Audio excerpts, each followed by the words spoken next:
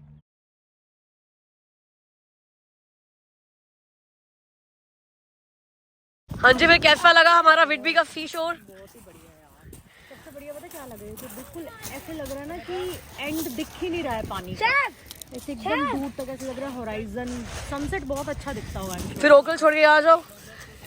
हमारे ओखुल में भी है ऐसी जगह। यहाँ से सनसेट 5-6 मिनट की ड्राइव पे ही है। जी वो आइसलैंड वाले तो मंगाया हुआ है यहाँ पे। थोड़ी थोड़ी आइसलैंड वाली फील आ रही है एक्चुअली। ऐसे थोड़ा ना होता है। होता है। एमा अभी चलते हैं, फिर समर में आएंगे, मतलब जब फन होगा तब आएंगे।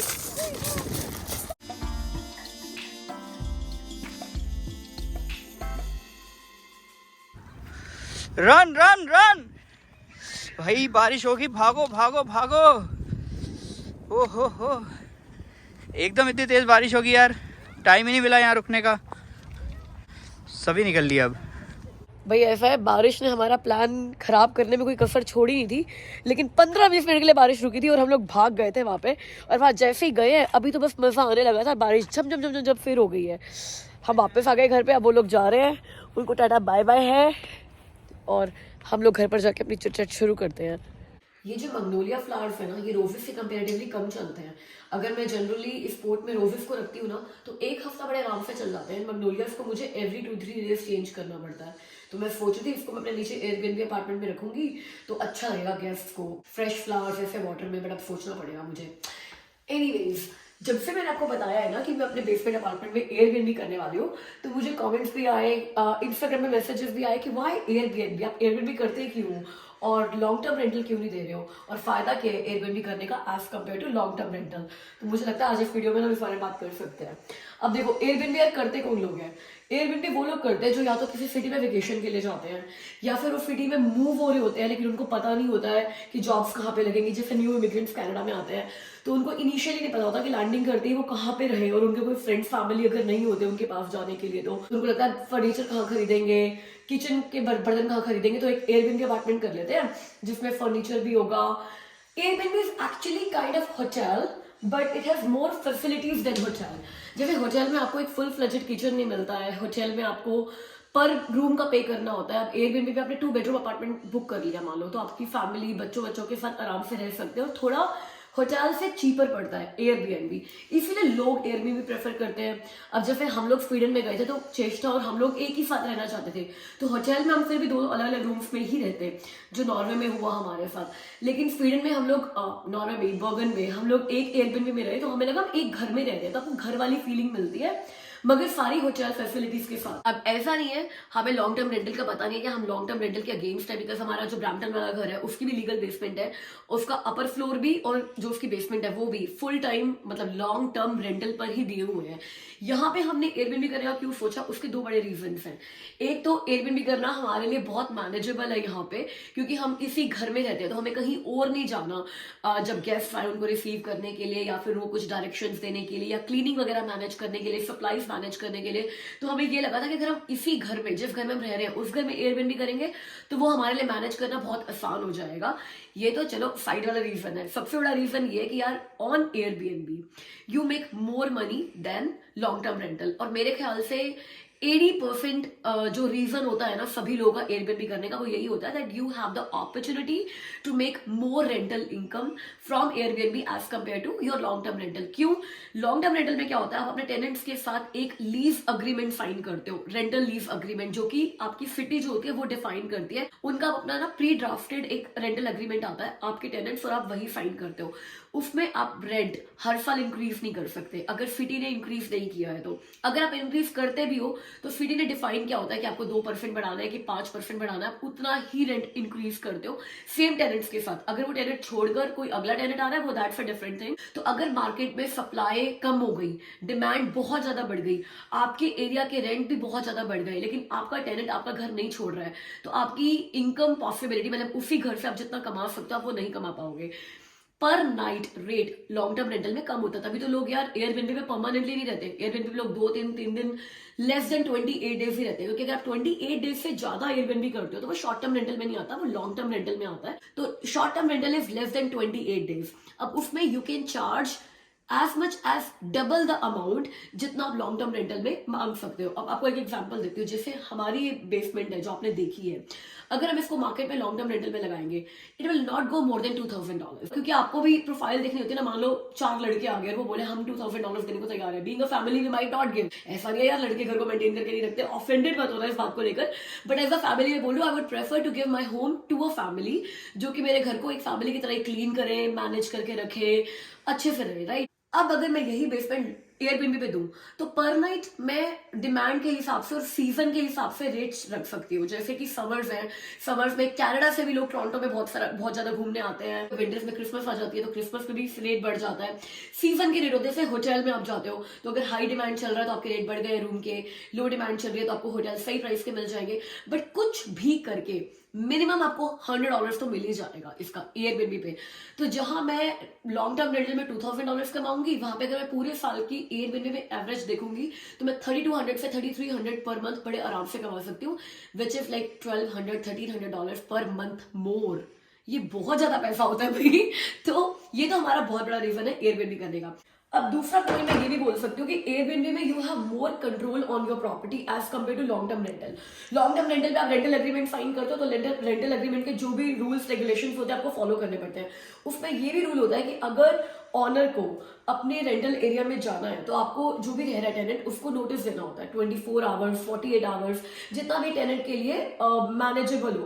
मतलब ऐसा नहीं है कि आपको लग रहा है यार मेरे ऊपर कुछ लीकेज हो रही है, नीचे जाके देख कर आता हूँ, या फिर लाइट में कोई प्रॉब्लम हो रही है, नीचे इलेक्ट्रिक पैनल है वहां पर जाकर देख कर आता हूँ, आप बस बार्जिन किए और चले गए। ऐसा नहीं होता है। वैसे इंडियंस तो थोड़े फ्रेंड्स बन जाए तो मैनेजेबल हो भी जाता है, लेकिन अगर आपके अदर देन इंडियन है टेनेंट्स, उनके साथ बिल्कुल भी नहीं होता, आपको उनको नोटिस देना पड़ता है। मतलब हम लोग भी कॉशियस होते हैं कि वो किसी और का घर है, राइट, हमने रेंट पे दे दिया, वो बंदा आपको पैसे दे रहा है। अब अगर आपको ये चेक करना है कि उन्होंने आपका घर कैसे मैनेज किया हुआ है, रोज क्लीन करते हैं नहीं करते, रोज तो वैसे ठीक है कोई नहीं करता, बट क्लीन रखते हैं, राइट, कि भाई किचन सही चल रही है, सीलन तो नहीं जम रही है कहीं पर। If you want to see your property it's not possible जो आपने लॉन्ग टर्म रेंटल पे दे दिया है और आपकी बहुत अच्छी फ्रेंडली रिलेशनशिप्स नहीं है अपने रेंटर्स के साथ। एयरबीएनबी में क्या होता है, एक गेस्ट ने चेकआउट किया, आप दोबारा अपने घर में जाओगे, पूरा घर अपने हिसाब से क्लीन करोगे, कोई गड़बड़ हो रही होगी, कोई डैमेज हो रहा होगा, यू कैन रिपेयर इमीडिएटली। तो मैं वही बोलूंगी कंट्रोल अपनी प्रॉपर्टी पे ज्यादा है। जब मन की आप जा सकते हो, जब मन की आप देख सकते हो, आप उसकी क्लीनलीनेस को खुद मैनेज करते हो, उसके डैमेज को कंट्रोल करते हो। I love this control over my property, that's also a reason why we want to do Airbnb. अब तीसरा जो रीजन है ना वो भी मेरे लिए बहुत इंपॉर्टेंट है, लेकिन उसको सुनकर कई लोग ऑफेंड हो सकते हैं। वो ये है कि यार कनाडा में ना, ऑन्टेरियो का तो मुझे पता ही है, कनाडा में टेनेंट्स के लॉज जो है, राइट्स जो है उनके, वो बहुत ही स्ट्रांग है।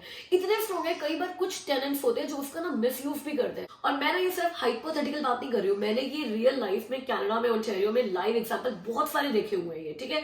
इस चक्कर में we are like no, we are very sure we want to do Airbnb.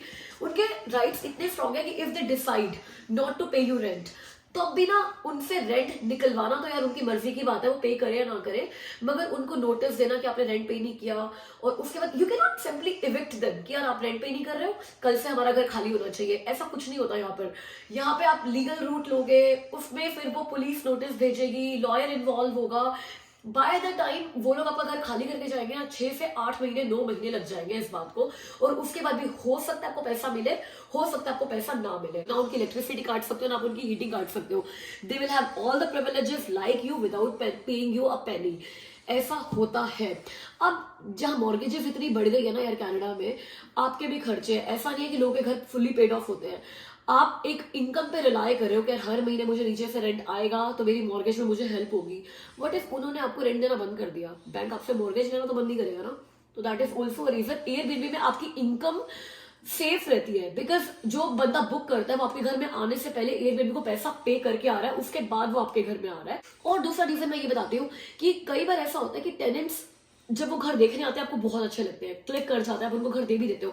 उसके बाद उनकी कुछ चीजें ऐसी होती है कि आपको लगता है यार बन नहीं पा रही है, यार जम नहीं पा रही है, you don't want them in your house.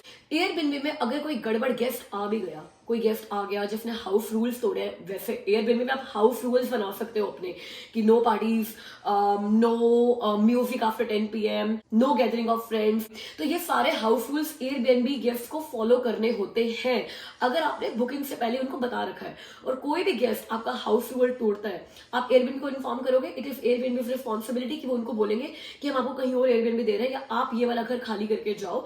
और वो अपनी बुकिंग खत्म होने से पहले भी आपका घर छोड़कर जा सकते हैं और आपको फिर भी उसकी पेमेंट मिलेगी। तो ये चीजें होती हैं कि जो जिसके लिए मुझे लगता है कि Airbnb is more organised, well manage, और इसमें जो गेस्ट है उनके भी राइट्स है और जो होस्ट है उसके भी अच्छे राइट्स है, other than definitely earning more income. अब कॉन्स क्या है? एक तो ये, हर सिटी कनाडा की एयरबीएनबी को सपोर्ट नहीं करती है। आपको अपनी सिटी से चेक करना होगा if they are short term rental friendly. अब उनकी जोनिंग्स भी होती है, कई बार ऐसा होता है कुछ जोन्स में घर होते हैं कि आपकी सिटी में एयरबीएनबी अलाउड है, बट आपके जोन में जिस जोन में आपका घर है वहां पे एयरबीएनबी अलाउड नहीं है। फिर आपको सिटी के साथ रजिस्ट्रेशन कराना पड़ता है। ब्रैम्पटन में भी हमने एयरबीएनबी करना इसलिए बंद किया था कि उस सिटी के रूल्स चेंज हो गए थे। अब उस रूल में यह आ गया था कि जिस घर में आप नहीं रहते हो उस घर में आप एयरबीएनबी कर ही नहीं सकते। द मोमेंट वो रूल आया, हमें उसी महीने से एयरबीएनबी बंद करना पड़ गया, क्योंकि हम तो ब्रैम्पटन में रहते ही नहीं थे। अब विडबी में हो सकता है ये रूल हो सकता है ना हो, हमने भी चेक नहीं किया है, लेकिन हम इस घर में रहते हैं तो वी आर सिक्योर्ड। साथ में ये भी रूल आया था कि मोर देन 180 नाइट्स आप एयरबीएनबी नहीं दे सकते हो, मतलब शॉर्ट टर्म रेंटल नहीं दे सकते हो। किसी ने आपका एयरबीएनबी 30 डेज के लिए बुक कर लिया या 2 मंथ्स के लिए बुक कर लिया, वो 180 नाइट से माइनस हो जाएगा। लेकिन वैसे आप पूरे साल में 180 नाइट से ऊपर एयरबीएनबी नहीं दे सकते। फिर टैक्सेस होते हैं, सिटी भी आपसे ऑक्यूपेंसी टैक्स चार्ज करती है, कोई नाइट टैक्स होता है वो चार्ज करती है, फिर आपके फेडरल टैक्सेस, और मतलब रेंटल इनकम कई लोग ना मतलब कैश में ले लेते हैं, ठीक है, मगर Airbnb it's completely a white money जो आपके अकाउंट में आता है, और एयरबीएनबी आपको उसके पूरी डिटेल्स भी भेजता है, टैक्स इम्प्लीकेशंस भी होते हैं आपके, और आपको टैक्सेस पे करने ही होते हैं उस इनकम के ऊपर। तो ये सारी चीजें हो सकता है कि आपको लगे कि यार कमाई तो ज्यादा हो रही है, मगर सिटी से रजिस्ट्रेशन कराया, फिर मैं सिटी को टैक्सेस पे कर रहा हूँ, फिर मैं अपनी इस सारी इनकम के ऊपर बड़े सारे टैक्सेस पे कर रहा हूँ, फिर मुझे सप्लाईज मैनेज करनी है, मुझे फर्नीचर मैनेज करना है, मुझे उसकी क्लीनिंग मैनेज करनी है। ऐसा हो ही नहीं सकता कि एयरबीएनबी में कोई गेस्ट चेक इन कर ले और आपका एयरबीएनबी डर्टी हो। तो मतलब ये डू और डाई वाली सिचुएशन होती है कि चाहे आपके पास कितना इंपॉर्टेंट काम है, या तो कोई क्लीनर भेजो या फिर खुद जाके क्लीन करो, और अच्छे से करो, क्योंकि अगर आपके एयरबीएनबी की रेटिंग अच्छी होगी तभी आपके पास गेस्ट ज्यादा आएंगे और आप अपना रेट भी अच्छा कर सकते हो, क्योंकि एयरबीएनबी पे रेटिंग्स मैनेज करती है कि आपका एयरबीएनबी कितना पॉपुलर है और कितनी ज्यादा आपकी ऑक्यूपेंसी बनेगी। तो गाइज ये सारी चीजें जो आपको एयरबीएनबी करने से पहले सोचनी चाहिए। अगर हमें लगा कि यार नहीं एयरबीएनबी वर्कआउट नहीं कर रहा, तो क्या हो गया यार, 3 महीने 4 महीने करो, फ्लेक्सिबिलिटी यही तो चीज है। आप अपना कैलेंडर खुद ओपन करते हो, अपनी डेट्स खुद चूज करते हो। मान लो कोई एक दिन है जब मेरे घर में बहुत बड़ी हाउस पार्टी हो रही है, बड़े सारे गेस्ट आने हैं और मेरे को मेरी दोनों बेसमेंट चाहिए, तो मैं अपना उस दिन के लिए कैलेंडर ब्लॉक कर सकती हूँ। तो आपका पूरा कंट्रोल है कि कौन गेस्ट आने चाहिए, कब आने चाहिए, इस चीज के ऊपर। तो अगर 3-4 महीने में एयरबीएनबी में मजा नहीं आया तो उसी टाइम बंद कर दो एयरबीएनबी और आप लॉन्ग टर्म रेंटल खोल लो। अब लॉन्ग टर्म रेंटल में एक और चीज जो मुझे लगती है ना कि यार मुझे जो पसंद नहीं है वो ये है कि यार आपके लोग कई बार आएंगे, 1 साल का कमिटमेंट करेंगे, बट 8 महीने में 9 महीने में भी छोड़कर चले जाएंगे, फिर कोई अगला रेंटर आएगा, फिर कोई अगला आएगा, और वो लोग अपना फर्नीचर मूव करते रहते हैं। उससे मुझे लगता है टूट फूट घर में काफी ज्यादा हो जाती है। एयरबीएनबी में कोई अपना फर्नीचर लेकर नहीं आएगा, सिर्फ सूटकेसेस लेकर आएंगे, विच आई लाइक। तो ये हमारे रीजन थे एयरबीएनबी करने के। लेकिन अगर आपके पास कुछ स्ट्रॉन्ग रीजन है कि एयरबीएनबी क्यों नहीं करना चाहिए, वो आप हमें कमेंट्स में जरूर बताना, ओके। और गाइज अब टाइम है बर्थडे शाउट आउट का, बट उससे पहले जल्दी से वीडियो को लाइक कर दो, चैनल को सब्सक्राइब कर दो और अपना ख्याल रखना, ओके। तो मई 8 को बर्थडे है, मेरी सब्सक्राइबर है सारसी शाह, उनके बेटे प्रियांश का, और मई 9 को बर्थडे है राज सिंह मोरथाना का। राज सिंह चाहते थे मैं उनको बिलेटेड बर्थडे विशेस ना दूं, तो मैं उनको एडवांस बर्थडे विशेस दे रही हूँ। तो प्रियांश एंड राज सिंह आप दोनों को मेरी तरफ से, मेरी पूरी चिटचिट फैमिली की तरफ से विश हो very very very happy birthday. तो गाइज आज की वीडियो के लिए इतना ही। वीडियो कैसी लगी मुझे कमेंट्स में बताना, वीडियो को लाइक करना मत भूलना। मुझसे मिलो अगली वीडियो में, तब तक के लिए ख्याल रखना, बाय।